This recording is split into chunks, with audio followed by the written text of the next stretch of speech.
அனைவருக்கும் வணக்கம். இது இரண்டாவது புத்தக வாசிப்பு the Wisdom Bridge. The Wisdom Bridge எனும் இந்த புத்தகம் பெற்றோர்களது சக்திகள் கவலைப்படுவதில் வீணாகாமல் ஆக்கப்பூர்வமான விஷயங்களை கற்றுக்கொள்வதில் பயன்படுவதற்கு உதவும். தங்களது இதயத்தின் விவேகத்தை பயன்படுத்தி குழந்தைகளை மகிழ்ச்சி மற்றும் மீண்டெழும் திறன் உடையவர்களாக எவ்வாறு வளர்ப்பது என்பது பற்றிய ஒரு புதிய புரிதலை அவர்களுக்கு அளிக்கும். த விஸ்டம் பிரிட்ஜ் அவர்களது கவனத்தை தயார்படுத்துவது என்பதிலிருந்து திருப்பி அக்கறை காட்டுவது என்பதன் மீது மீண்டும் நிலைப்படுத்துகிறது.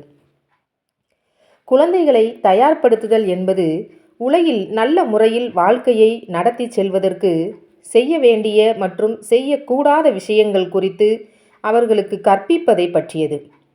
அதாவது தினசரி வழக்கங்களை பின்பற்ற வேண்டும், கவனத்துடன் படிக்க வேண்டும், துரித உணவை சாப்பிடக்கூடாது, அந்நியர்களுடன் பேசக்கூடாது, மேலும் இது போன்ற இன்னும் பல விஷயங்களும் அடங்கும்.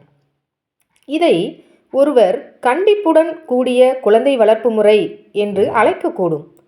இது அத்தியாவசியமானது, மேலும் இதற்காக நிறைய நேரம் செலவழிக்க வேண்டும் என்பதில் எவ்வித சந்தேகமும் இல்லை.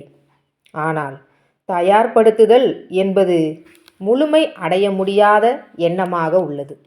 இதற்கு மாறாக அக்கறை காட்டுவது என்பதில் ஆன்மீக ரீதியாக, மன ரீதியாக, உணர்வு மற்றும் உடல் ரீதியாக குழந்தையை பேணி வளர்ப்பது என அனைத்துமே முழுமையடைகின்றன. தயார்படுத்துதல் என்பது நிறைய செய்ய வேண்டும், இன்னும் நிறைய செய்ய வேண்டும் என்பதை நோக்கி பெற்றோர்களை தூண்டிக்கொண்டே இருக்கிறது. அதே நேரம் அக்கறை காட்டுவது என்பது இன்றியமையாதவைகளை மட்டும் செய்யும்படி பெற்றோர்களை வழிநடத்துகிறது. தயார்படுத்துதல் என்பது ஒரு எதிர்பார்ப்பினை உண்டாக்குகின்றது. அக்கறை காட்டுவது என்பது ஒரு ஆழ்ந்த இணைப்பை ஏற்படுத்துகிறது. அக்கறை என்பது என் குழந்தையின் முன்னேற்றத்திற்கு எது நல்லது என்ற எண்ணத்திலிருந்து தொடங்குகிறது. அது குழந்தையின் வளமான வாழ்க்கை பற்றிய ஒரு தொலைநோக்கு பார்வையாகும். அக்கறை என்பது ஒரு புனிதமான செயல்பாடாகும். அது வீட்டிலிருந்து தொடங்குகிறது. மொத்தத்தில் அக்கறை காட்டுவதுதான் உண்மையான தயார்படுத்துதல் ஆகும். அடுத்த தலைப்பு, விவேகத்தினால் வழிநடத்தப்படும் போது குழந்தை வளர்ப்பு ஒரு இதயபூர்வமான செயலாகிறது என்ற தலைப்பு. அக்கறை காட்டுவதில் விவேகம் எவ்வாறு உதவுகிறது என்பதை அறிந்து கொள்ள நாம் முதலில் இதயத்தின் மொழியை புரிந்து கொள்ள வேண்டும். அனைத்து கலாச்சாரங்களிலும் இதயமே விவேகத்தின் இருப்பிடமாக கருதப்படுகிறது. அதுவே உணர்வு, உள்ளுணர்வு ஆகியவற்றிற்கு மூல காரணமாகும். நாம் அனைவரும் இதயத்திலிருந்து வரும் அகத்தூண்டுதலை உணர்ந்திருக்கிறோம். அதை மறுக்க இயலாது. கவனித்து கேட்க வேண்டும். ஏனெனில் அகத்தூண்டுதல் இதயத்தின் மொழியாகும். குழந்தை வளர்ப்பு இதயத்தினால் வழிநடத்தப்படும் போது அந்த அகத்தூண்டுதல் நம்மை தொடர்ந்து வழிநடத்தி செல்ல அனுமதிக்கிறோம். அமைதியாக இருந்து நம் செயல்களுக்கு மறு உறுதி அளித்து சரியான நேரத்தில் எச்சரிக்கை விடுத்து இதயம் நம்மிடம் பேசுகிறது. நாம் இதயத்தின் விவேகத்தை கவனித்து கேட்கும்போது முடங்கச் செய்யும் சந்தேகங்கள் எழுவதற்கு பதிலாக நம்பிக்கையுடன் கூடிய முடிவுகளை நம்மால் எடுக்க முடிகிறது. அவ்வாறெனில் இதயத்தின் விவேகத்தை பின்பற்றுவது குழந்தை வளர்ப்பில் உள்ள பிரச்சனைகள் அனைத்திற்கும் மாற்று மருந்தாக அமையும் என்று அர்த்தமா? நம் குழந்தைகள் எப்போதும் சரியானவற்றையே செய்வார்கள் என்று அர்த்தமா? அது அவ்வாறல்ல.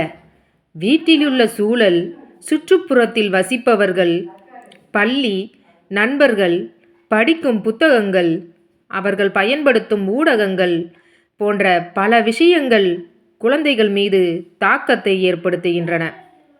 விவேகம் இந்த விஷயங்கள் அனைத்தையும் கட்டுப்பாட்டிற்குள் வைத்திருக்க வேண்டும் என்ற பதட்ட உணர்வினை நீக்கி குழந்தைக்கான வலுவான அடித்தளத்தை அமைத்து கொடுப்பதில் கவனம் செலுத்த உதவுகிறது.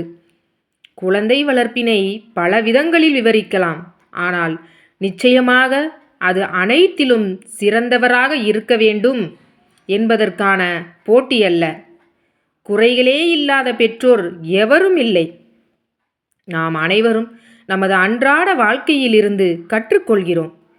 குழந்தைகள் தங்கள் பெற்றோரை இந்த உலகிலேயே மிகச் சிறந்தவர்களாக கருதுகிறார்கள்.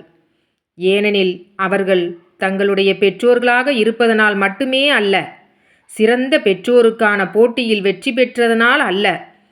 குழந்தைகளது வரையறைகளற்ற களங்கமற்ற அன்பே பெற்றோர்களை எத்தகைய சூழ்நிலைகளிலும் முன்னோக்கிச் செல்ல உதவுகிறது. நாம் அனைவருமே தவறுகள் செய்கிறோம். ஒவ்வொரு நாளும் ஏதோ ஒரு விஷயம், அது எவ்வளவு சிறியதாக இருப்பினும் அதை தவறாக கையாண்டு விட்டதாக நீங்கள் உணரக்கூடும். பரவாயில்லை, அதை ஏற்றுக்கொள்ளுங்கள். மீண்டும் அதை செய்யக்கூடாது என தீர்மானம் செய்து கொண்டு முன்னோக்கி செல்லுங்கள். ஆன்மா பெற்றோர்களை தேர்ந்தெடுக்கிறது என்று விவேகம் கூறுகிறது. நாம் நம் பெற்றோரை தேர்ந்தெடுத்தோம். நமது குழந்தைகள் நம்மை தேர்ந்தெடுத்தார்கள். பெற்றோர்களாகிய நாம் குழந்தைகள் தங்களது விதியை வடிவமைத்துக் கொள்வதற்கு உதவக்கூடிய சிறந்த நல்லொழுக்கங்களையும் பண்புகளையும் தேர்ந்தெடுக்கிறோம். இதைத்தான் இந்த உன்னதமான விஸ்டம் பிரிட்ஜ் புத்தகம் வழிகாட்டுகிறது. அனைவருக்கும் நன்றி. அடுத்த நாள் பார்க்கலாம்.